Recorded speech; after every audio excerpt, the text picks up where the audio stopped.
Installing a hard drive. A hard drive is a secondary storage device enclosed in a sealed case.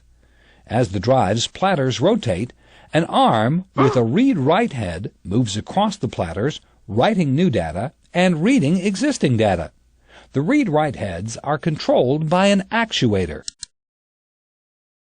Like the floppy drive controller, the hard drive controller contains the software that manages the drive and temporarily holds data that is passed back and forth to the drive. Most hard drives use IDE controllers. Just as with floppy disks, data files are stored in tracks and sectors. Both sides of a platter are used to store data. Each side is divided into tracks and sectors. All of the tracks at the same spot on each platter make one cylinder.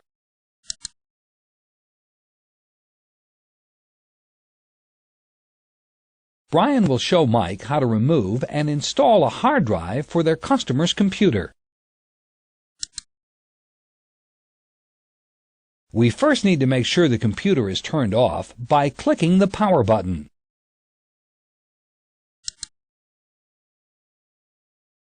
Then, after removing the case, ensuring that the computer is grounded, and safeguarding against static electricity, we're able to locate the hard drive.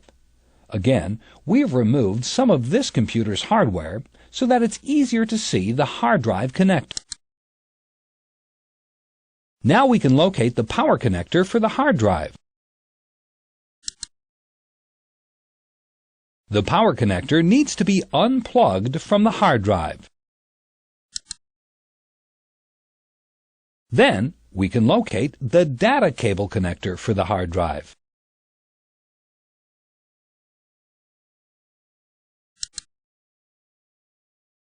The data cable connector can be easily unplugged from the hard drive.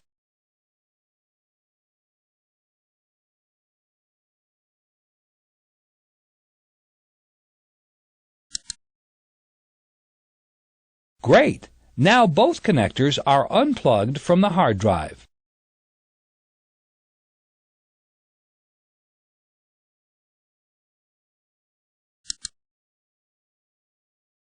The data cable connector is also plugged into the primary IDE controller on the system board. We'll remove it so that we can add the new drive. Again, be careful when removing the cable so that you don't bend the controller pins or damage the cable. Notice that this system board has a primary hard drive controller and a secondary hard drive controller. We're only going to use the primary controller today.